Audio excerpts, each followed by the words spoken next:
Okay, so we are going to work on doing a free body diagram where we have a sign that's hanging between two ropes.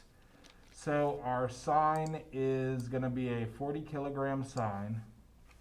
So we'll say that this sign is 40 kilograms.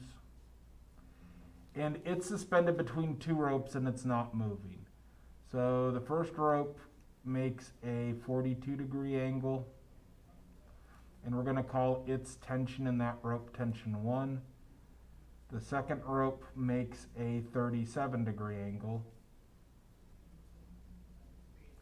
And we're going to call the tension in that rope tension 2. There's also a force pulling down by gravity on this block.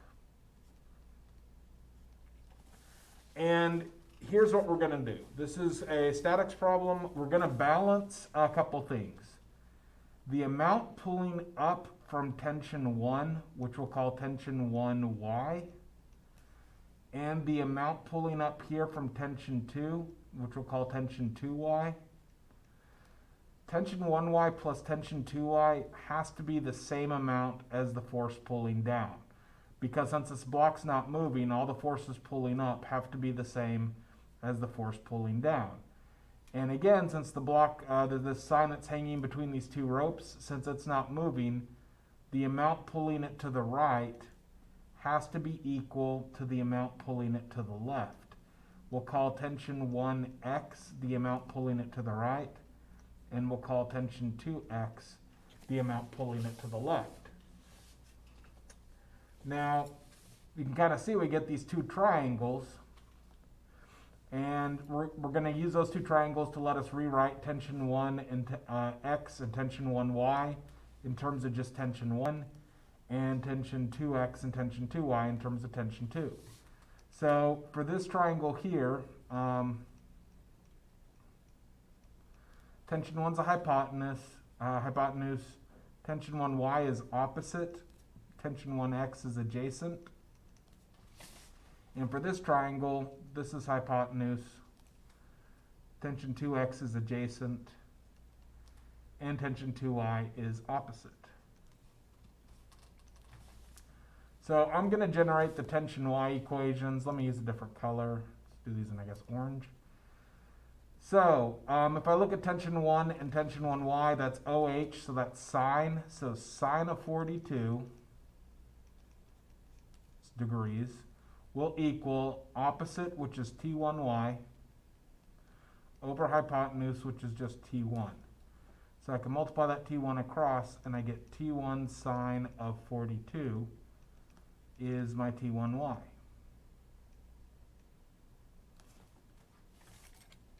The 1 and the y as subscripts.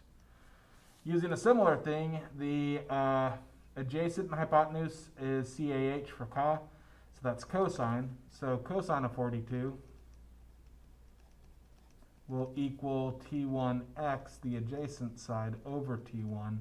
Then I can multiply the T1 on up, and I get T1 cosine of 42 will equal my T1x.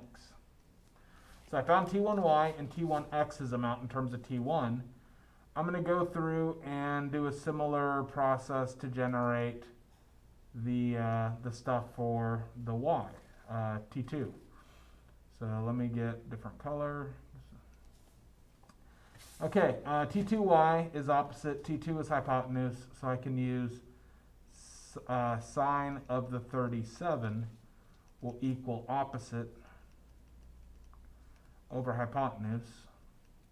Multiply the T2 on up, we get T2 sine of 37 equals T2y. And then if I look at the adjacent side, that's AH, that's CAH for cosine. So cosine of 37 will equal the adjacent over hypotenuse. Adjacent is T2x. Over hypotenuse is just T2. Multiply the T2 across, and I get T2 cosine of 37 is my T2x. So now I have representations for my T2y and my T2x components. and my T1y and my T1x components. All right, let's figure out the force due to gravity real quick. G, the gravitational acceleration, or acceleration due to gravity on Earth's 9.8 meters per second squared. So force is mass times acceleration. It's Newton's second law, F equals ma. So we're going to use that.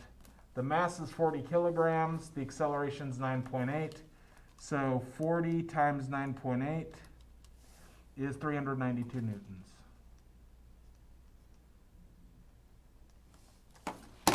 Okay, so now that we got that set up, we're going to start going through and seeing what should be equal.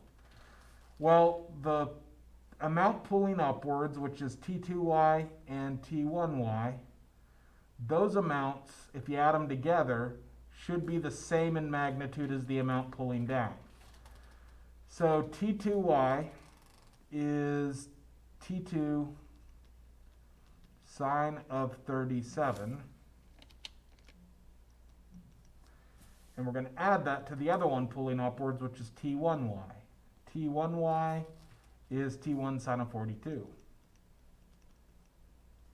So that's the total amount pulling up. And the amount pulling up should be the same in magnitude as the amount pulling down, which is 392. So the amount pulling up has to be the same size as the amount pulling down, because since our 40 kilogram sine's staying still, that means the force pulling up and the force pulling down have to be the same. Well, so this is a nice equation, but we have two variables, T1 and T2, and we don't know how to relate those yet. So I'm going to pause on this one here for a second, and we're going to look at using the pulling to the left being the same in, or pulling to the left being the same in magnitude as pulling to the right.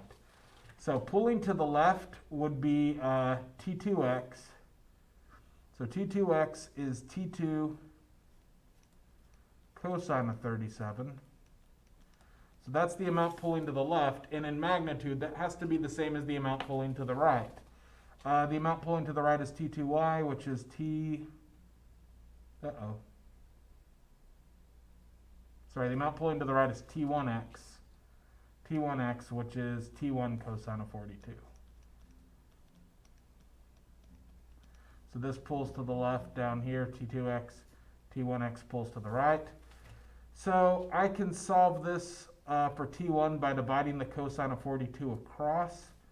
And what I'll get is T2 cosine of 37 over cosine of 42 is my T1. So now that I know that that's equal to T1, I can go back to this equation here, and I can substitute that in for the T1. So we're going to do that down here. So we'll get T2 sine of 37 plus, see, this will be a T2 cosine of 37 over cosine of 42, all that times the sine of 42 that's still there. And then that whole thing equals 392. So at this point, both these terms now have T2's in them, so I can factor the T2's out. So I can get T2 times sine of 37 plus cosine of 37, all that over cosine of 42 times sine of 42 is equal to 392.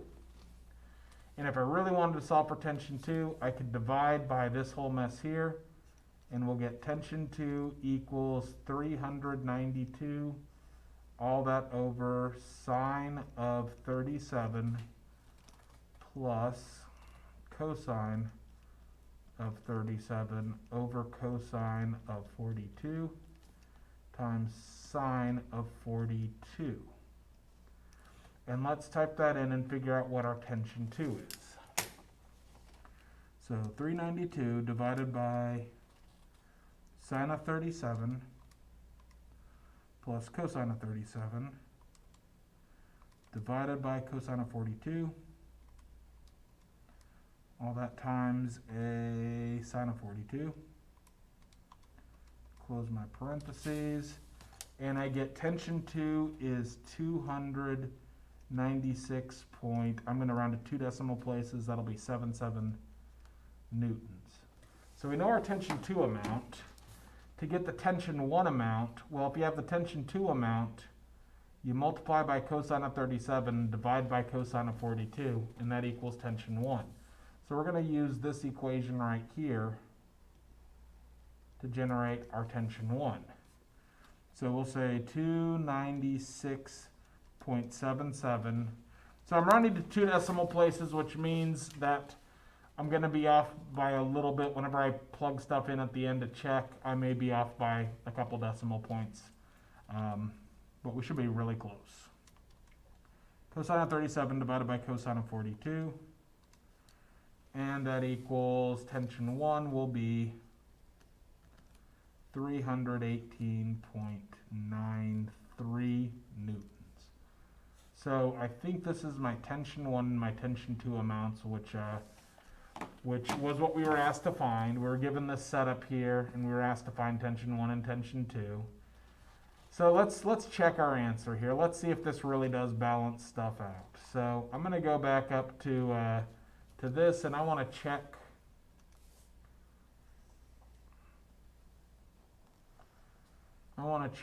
Does that work out with this? So let me get my calculator and store these values in it.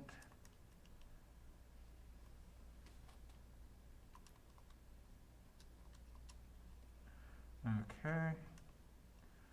So I stored T2, I stored that in A in the calculator, and T1 I stored as B. So T2 is, we want T2 sine of 37, which according to my calculator is giving me back T2 sine of 37 is 178.60 plus T1 sine of 37, sorry, sine of 42, is giving me back 213.441.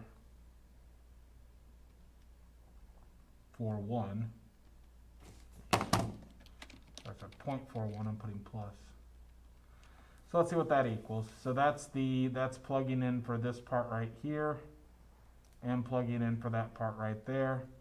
And those two numbers hopefully add up to something pretty close to 392. So 178.60 plus 213.41, that is 392.